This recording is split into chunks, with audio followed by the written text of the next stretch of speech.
Hello friends, welcome back to my channel. So friends, आज का हमारा टॉपिक है ज्योग्राफी, क्लास 6 का ज्योग्राफी का first chapter, the earth in the solar system. So friends, video start करने से पहले मेरी सबसे रिक्वेस्ट है कि प्लीज़ इस वीडियो को लाइक शेयर कमेंट ज़रूर कर दीजिएगा और सब्सक्राइब भी करना मत भूलिए। और हाँ, बेल आइकन तो हिट करना तो बिल्कुल मत भूलिएगा। तो चलिए फ्रेंड्स, बिना वक्त खराब किए हम इस वीडियो को शुरू करते हैं। तो चलिए फ्रेंड्स, सबसे पहले जानते हैं कि इस चैप्टर में है क्या। इस चैप्टर में हम यूनिवर्स के बारे में जानेंगे और सोलर सिस्टम के बारे में थोड़ी सी इंफॉर्मेशन जानेंगे। हम कॉन्स्टेलेशन एंड सेलेस्टियल बॉडीज के बारे में जानेंगे और प्लैनेट्स के बारे में। तो चलिए फ्रेंड्स, हमारा पहला टॉपिक है द यूनिवर्स। सो फ्रेंड्स, आपके लिए एक पॉइंट ज़रूरी है, वो है जो एस्ट्रोनॉमी होती है वो यूनिवर्स की स्टडी होती है। What? Astronomy is the study of the universe. So friends, और the countless twinkling objects in the night sky are called stars. जो फ्रेंड्स, हम रात को जब बादल नहीं होते, हम टिमटिमाते कुछ चीज़ें देखते हैं, डॉट्स, उन्हें स्टार्स कहते हैं। और हाँ फ्रेंड्स, हमारा जो सूरज है वो भी एक स्टार है, लेकिन वो बहुत ज़्यादा बड़ा है।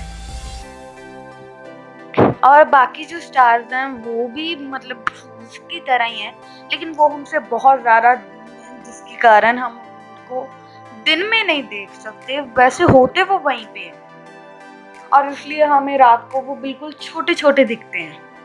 अब आप सोच रहे होगे, अब हमको दिन में क्यों नहीं दिखते? ये तो फ्रेंड्स ऐसे है जैसे कि हमने किसी बंद कमरे में छोटी छोटी कैंडल्स जला दी, है ना, हम लाइट्स ऑफ करी हुई, आप उनको देख सकते हो। और जब आपने वहाँ पर उसी कमरे में बड़े बड़े फ्लैश लाइट्स लगा दिए तो आप क्या उसे देख पाओगे? नहीं देख पाओगे ना। वैसे ही होता है। और अगला टॉपिक है स्टार्स। तो फ्रेंड्स, स्टार्स जो होते हैं वो बहुत ज़्यादा गर्म गैसेस से बने होते हैं और उनके पास खुद की हीट होती है और खुद की लाइट। और जो सूरज है, हमने अभी अभी किया है कि सूरज एक स्टार है, वो हमारा सबसे नियरेस्ट स्टार है। और अगला अर्थ से बहुत ज़्यादा नियरेस्ट स्टार जो सूरज की तरह है, उसका नाम है अल्फा सेंचुरी। ओके फ्रेंड्स, ये क्लियर हो गया। और उसके बाद है कॉन्स्टेलेशन। अब कॉन्स्टेलेशन क्या होता है? वो होता है कि ग्रुप होता है जो स्टार्स का, वो कोई पैटर्न फॉर्म कर रहा है, उसे कहते हैं कॉन्स्टेलेशन। जैसे कि अर्सा मेजर मीन्स सप्तऋषि, क्योंकि इसमें 7 स्टार का एक ग्रुप होता है। और जो पहले के टाइम में लोग रात को पता डायरेक्शन कैसे फाइंड करते थे? वो स्टार्स की हेल्प से फाइंड करते थे। जो हमारा अर्सा मेजर कॉन्स्टेलेशन है, मतलब सप्तऋषि, हम वहां से देखेंगे तो उनके जो मेन 2 पॉइंट्स हैं उनको मिलाकर वो सीधी एक लाइन अगर हम ड्रॉ करते हैं तो वो सीधा पोल स्टार को इंडिकेट करेंगे। ओके। और जो मून है वो हमारी अर्थ का नेचुरल सैटेलाइट है। नेचुरल सैटेलाइट, हाँ। तो मून क्या है? Natural satellite of the earth. तो अगला टॉपिक है हमारा गैलेक्सीज। तो फ्रेंड्स, गैलेक्सीज क्या होती है? गैलेक्सीज मीन जैसे कि, है ना, हम स्टार्स देखते हैं, ऐसे बिलियन ट्रिलियंस ऑफ स्टार्स, है ना, जब कंबाइन होते हैं तो वो एक क्लस्टर बनाते हैं। और ऐसे बड़े बड़े क्लस्टर्स ये सब मिलके बनाते हैं आवर गैलेक्सी। और हमारी गैलेक्सी का नाम क्या है? द मिल्की वे। क्या नाम है? द मिल्की वे। और दूसरी हमारी ओपोजिट गैलेक्सी है जो, उसका नाम है एंड्रोमेडा। जो साइंटिस्ट मानते हैं कि अगले 5.2 बिलियन के ईयर्स के इंटरगैप में वो हमारी गैलेक्सी से टकराने वाली है। तो अगला है द सोलर सिस्टम। अब सोलर सिस्टम क्या होता है? चलो, पहली जो सन है वो हमारे सोलर सिस्टम का सेंटर है, और जो planets, satellites, comets, asteroid, meteorites combine हो जाते हैं सोलर सिस्टम को फॉर्म करने के लिए। ठीक है, और उसके बाद है द सन। अब सन क्या है? सन एक स्टार है, और वो हमारे पूरे सोलर सिस्टम के लिए एक अल्टीमेट सोर्स है हीट और लाइट का। किसका? हीट और लाइट का।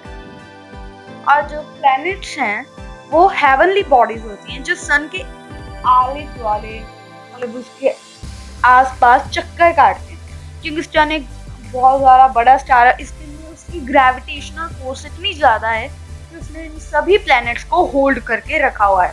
अगर सन की ग्रेविटेशनल फोर्स ना हो तो हमारे प्लैनेट्स अपने फिक्स्ड पाथ, मतलब ऑर्बिट्स में नहीं रिवॉल्व कर पाएंगे। तो अगला है द अर्थ। सो फ्रेंड्स, जो अर्थ है वो हमारी सन से 149.6 मिलियन किलोमीटर अवे है, मतलब बहुत बहुत ज्यादा दूर है। और फ्रेंड्स, आपको एक फैक्ट बताऊं कि लाइट की speed 3 lakh kilometre per hour होती है, और सूरज की रोशनी अर्थ तक पहुंचने के लिए 8 मिनट्स लगाती है। अब आप खुद ही हिसाब लगा सकते हैं कि अगर एक सेकंड में वो 3 लाख किलोमीटर तक जा सकती है तो 8 मिनट्स में उसे कितना डिफरेंस कवर करना होता है। तो अगला है द सैटेलाइट। सैटेलाइट्स क्या होते हैं? वो बहुत ज्यादा स्मॉल बॉडीज होते हैं जो मतलब प्लैनेट के आसपास रिवॉल्व करते हैं। यूजली हम उनको मून्स के नाम से जानते हैं। जैसे हमारा मून है, वो हमारी अर्थ के आसपास चक्कर काटता है। और अगला है आर्टिफिशियल सैटेलाइट्स। आर्टिफिशियल सैटेलाइट्स क्या होते हैं? ये वो सैटेलाइट्स होते हैं जो इंसान के द्वारा बनाए जाते हैं। ठीक है, जैसे कि हम बहुत सैटेलाइट्स दे देते हैं, वो क्यों सेंड की जाती हैं स्पेस में? क्योंकि उसके साथ साइंटिस्ट यूनिवर्स के बारे में है ना इंफॉर्मेशन करते हैं, और जैसे कि है ना टीवी ब्रॉडकास्टिंग होगी, कम्युनिकेशन होगा, इनके लिए आर्टिफिशियल सैटेलाइट्स यूज की जाती है। अगला है द मून। जो मून है वो अर्थ का एकमात्र नेचुरल सैटेलाइट है, ओनली वन, और ये हमारी अर्थ से 3,40,000 किलोमीटर दूर है, और ये हमारी अर्थ का एक चक्कर लगाने में 27 डेज लगाता है। और हाँ फ्रेंड्स, चक्कर लगाने से याद आया कि जो वीनस है उसका एक दिन उसके एक साल से बड़ा होता है। उसका एक दिन हमारी अर्थ के 255 डेज का होता है, और वहीं उसका एक साल 245 या फिर इसके नीचे भी होता है, लेकिन वो उसके एक दिन से कम होता है, मतलब उसका एक दिन एक साल से बड़ा है। ठीक है, अगला है एस्टेरॉइड्स। एस्टेरॉइड्स के ना जो छोटे छोटे पत्थर होते हैं ना, वो होते हैं, और वो मार्स और जुपिटर, इन दोनों के ऑर्बिट के बीच में पाए जाते हैं। मतलब मार्स और जुपिटर इनके बीच में पाए जाते हैं। और जो सेरिस है ये बहुत ज्यादा बड़ा एस्टेरॉइड है,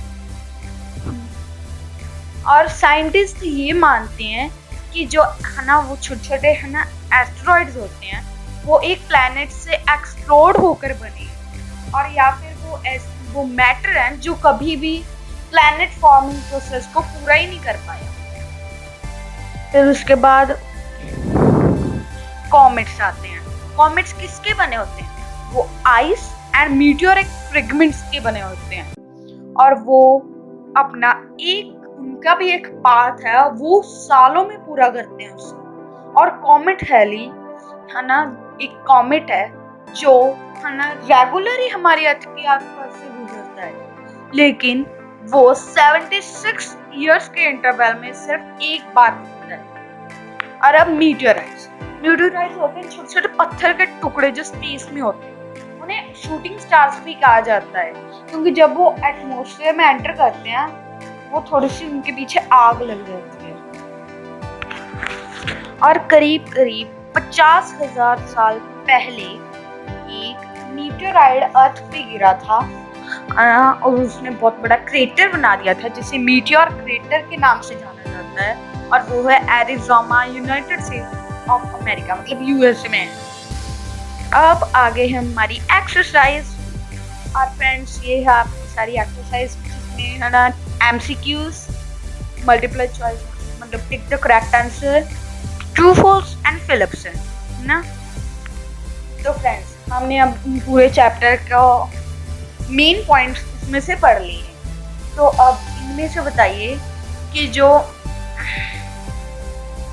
कौन सी ऐसी चीज है जिसे हम शूटिंग स्टार्स के नाम से जानते हैं। आपके ऑप्शंस हैं कॉमेट, मीटेओरॉइड, सन एंड एस्टेरॉइड्स। अगला है इनमें से कौन सा प्लैनेट है जो सन के बहुत ज्यादा करीब है। प्लैनेट्स नेम को यूजुअली सबको पता ही होते हैं, है ना, पता है ना सबको। फिर भी हम एक बार फिर से रिकैप कर लेते हैं प्लैनेट्स का। प्लैनेट्स का ऑर्डर है mercury, Venus, earth, Mars, Jupiter, Saturn, Uranus and Neptune. ठीक है, अब आप देखिए इसमें से सन के सबसे ज्यादा करीब कौन सा प्लैनेट है। ऑप्शंस हैं वीनस, अर्थ, मर्क्यूरी या मार्स। अब अगला है कौन सा ऐसा प्लैनेट है जिसे ड्वार्फ प्लैनेट के नाम से जाना जाता है। हम फिर और देखिए ये हमें आपको बता देते हैं जो प्लूटो है, एरिस है, ये सब है ना जो पहले ये प्लैनेट ही माने गए थे, लेकिन उसके बाद इन्होंने इंटरनेशनल स्पेस रिसर्च वालों ने नवी कैटेगरी एरिस और प्लूटो के लिए बना दी थी जो थी कि ड्वार्फ प्लैनेट। और अब बताइए इनमें से ड्वार्फ प्लैनेट कौन सा है। और आपकी ऑप्शंस हैं Neptune, Pluto, Uranus and Saturn. अगला है name the star with which ancient people used to determine direction. हमने अभी थोड़े से टाइम पहले ही रीड किया है कौन सा ऐसा स्टार था जिससे रात को एंशिएंट टाइम्स में डायरेक्शन पता चलता है। ऑप्शंस हैं पोल स्टार, सिरिस, सन या अल्फा सेंचुरी। अब अगला है अब फ्रेंड्स बताइए कि जो सभी प्लैनेट्स हैं है ना वो कैसे पाथ में करते हैं रिवॉल्व सन के आसपास। Circular path, rectangular path, elliptical path, square path. Circular तो हो गया मतलब पूरा गोल और रेक्टेंगुलर हो गया वो तो आपको पता ही है बॉक्स टाइप। स्क्वायर एक और बॉक्स। एलिप्टिकल होता है जैसे ओवल शेप नहीं होती वैसे होता है। ये हमने चैप्टर में टर्म्स में नहीं वो किया है लेकिन आपको इसका मैं आंसर बता दूं कि इलिप्टिकल पाथ में करते हैं थोड़ा सा पूरा सर्कल नहीं होता, थोड़ा सा बेंडेड होता है एक साइड से। अब अगला देखिए रेड प्लैनेट कौन सा होता है। जुपिटर, मार्स, अर्थ या वीनस। देखिए इनमें से आपको तो पता ही होगा, बहुत बार ये तो 4th-5th क्लास के बच्चों को भी पता ही होता है। अगला है the billion of tiny bodies. तो जो बिलियंस ऑफ टाइनी बॉडीज हैं मार्स और जुपिटर के बीच में वो क्या कहते हैं, किन की बेल्ट होती है वो। मीटियोराइड्स, एस्टेरॉइड्स, कॉमेट्स या फिर satellites.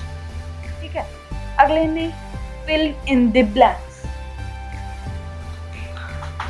Dash is the brightest planet of our solar system. ये हमने नहीं पढ़ा है क्यों।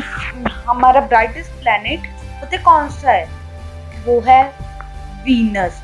वो बहुत ज्यादा चमकदार है, वो हमारे यहाँ दिन में भी देखा जा सकता है, सनराइज के टाइम भी वो देखा जाता है और सनसेट के टाइम।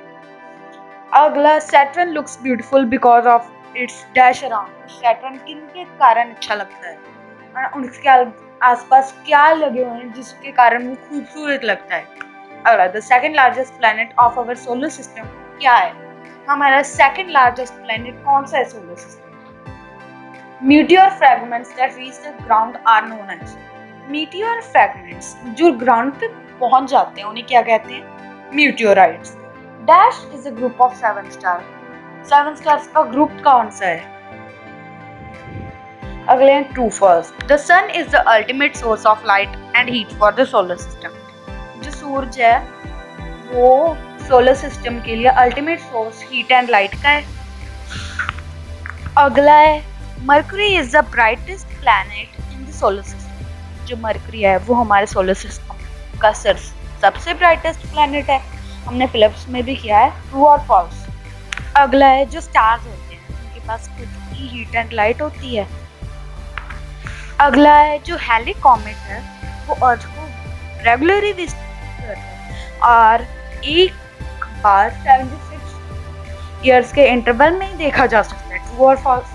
अगला है जो प्लैनेट्स होते हैं उनके पास खुद की हीट एंड लाइट होती है, नहीं होती ना, तो क्या आएगा, फॉल्स आएगा। ओके, तो फ्रेंड्स हमने बाकी सब तो बीच बीच हमने आंसर भी कर लिए हैं, तो बाकी जो सब रह गए हैं वो सब आपने खुद सॉल्व करके कमेंट बॉक्स में डाल देने हैं। Okay friends, thanks for watching and don't forget to subscribe the channel. Bye bye friends, अगली वीडियो में हम पूरा क्लियर करेंगे की टर्म्स की question answers etcetera. Bye bye.